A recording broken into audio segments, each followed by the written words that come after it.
Hello, my name is Brian Versteeg. I'm a conceptual design artist for the commercial space exploration industry. I work with many different companies, including Mars One. I've been working with them for 2 years. I'm also one of the co-founders of Deep Space Industries. Yeah, some shout outs. Dedicated being the one. Yeah, no, that's the images are a lot more important than me. Don't look at me. This is the good stuff. So what I've been doing for almost 20 years is working in the architectural and engineering design industries, creating visualizations of things that don't exist yet.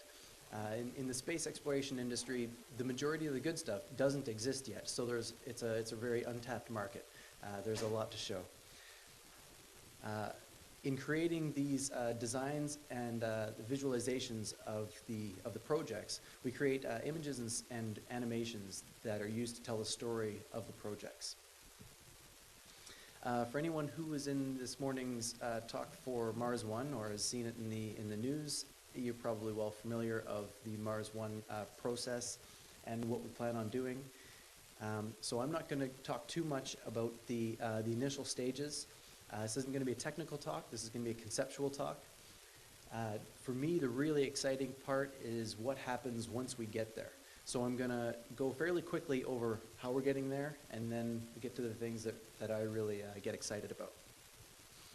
So Mars One is about the settlement of Mars. We're not just going to Mars to do some science missions. We're not just going to take some pictures and grab a sample and come home. The idea is permanent settlement of another planet.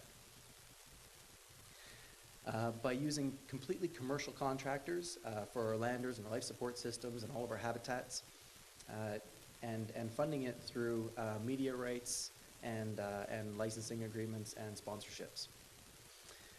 What I do is create things like the rover, what a rover could be. This is not actually going to be the rover. I guarantee you the rover that we send is not going to look like this. What MDA comes up with is going to look a lot better than this and be a lot more proficient, but this was a good evening spent. The rovers are going to help set up the initial settlement. We're going to send the landers. The rovers are going to pull out and deploy the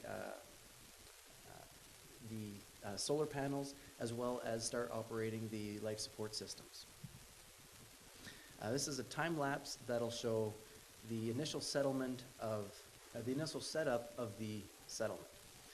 So there's going to be there's going to be 2 habitation modules, there's going to be 2 life support modules, and there's going to be 2 cargo modules. The rovers will be setting up the majority of it before the people ever get there.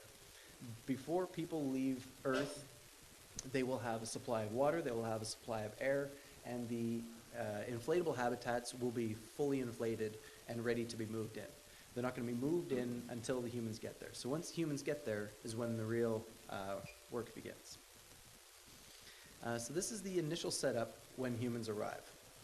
And again, you see the 2, 2, and 2 configuration with the 2 habitats being in the middle. The landers themselves will have the majority of the life support functions within them. There will be their kitchen and their toilets. These will be the units that they'll have traveled to Mars in. Now, once the people get there is obviously when the really interesting stuff happens. The people themselves will be joining the habitats.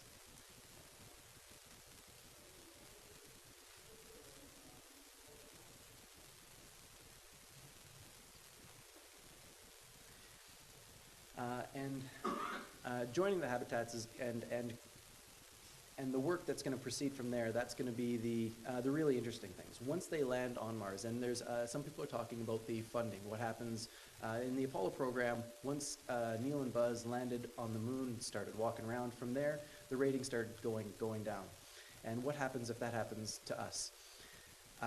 If we land people on Mars, I'm not concerned about the revenue at all. Getting people to Mars is going to be the expensive part, and trying to get people to watch while we're just sending up basically dummy payloads, that's going to be difficult. Once we have people on Mars, it's going to be the most riveting television in the history of mankind, not to mention the licensing agreements for that footage, which will be some of the most valuable footage ever created in media, period.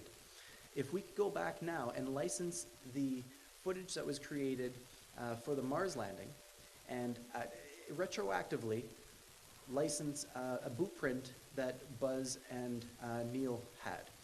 How much would, say, perhaps Nike bid to have their swoosh on that footprint? If you could retroactively go back now, knowing that that footage is going to be used by every single elementary and high school student from here through history. Whether you were alive when that happened or not, you've seen the footage. I was many years, it was many years before I was born when that happened. And yet I've seen that footage probably hundreds of times. Can you think of other footage that you've seen hundreds of times and the potential value of that footage? People living on Mars, and it's not just going to visit, and that's great. Going to visit be great. Living on Mars is an entirely different category. If people can be glued to their television to watch a bunch of essentially frat kids on their spring break on today's reality TV, then watching people interact and live in a dangerous environment on Mars is going to be incredibly riveting. Everything from the mundane to the spectacular will be must-watch TV. This will be talked about around the TV coolers, around the water coolers at work every single day. People will be making sure to PVR if they missed it. This will be something that, and that the not just the live footage, but eventually that footage for the future. Selling it live is one thing, but knowing that that footage doesn't delete after the time has happened. That footage will be used in commercials, it'll be used in movies, and the ability to film things on Mars will be uniquely capable of will be a unique capability of the settlement that's there. Once the humans get there, they're going to bury their inflatables with regolith. This is going to protect them from the radiation, so they'll have the potential to live longer, happier lives. Once it's buried and once they move in, they then move into the inflatables. Now, there's not going to be a lot of rigid elements inside the inflatables because the majority of the things in the inflatable they're going to have to take with them. So they're going to have rigid floor panels that'll be stackable. They're going to have garden tubs that they'll be using for their hydroponic operation in their gardens. The studies that'll be going into the gardens themselves are going to be very interesting, and it'll change the way even agriculture is done here on Earth. There'll be incredible amount of research in the efficiency of these closed cases hydroponics under very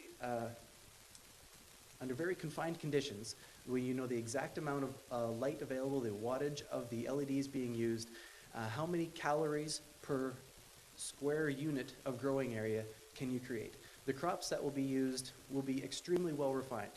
And this same type of agriculture could be used at any isolated location in Canada, or in Canada. Freudian slip, I'm Canadian, we have lots of isolated locations. Anywhere in the world where agriculture becomes a problem. These closed-loop hydroponic operations use much less water, can be very efficient, use less pesticides, less fertilizer, and this can be used everywhere in the world. This is an example of how preparing for settlement on Mars will help us everywhere in the world. The living habitats are also going to be an interesting place. No matter where you live here on Earth, everyone has a room of their own. It's a place where you put up your favorite posters, pictures of your family, picture of your dog, places that you can customize to make your own. This is where the habitat actually becomes a living space. These are not just places to live. They're your bedroom, they're your living room, they're your dining room. There's also some interesting things that will be happening. We'll be sending mixed crews for permanent habitation on Mars. There will be interactions between these people, and relationships will evolve.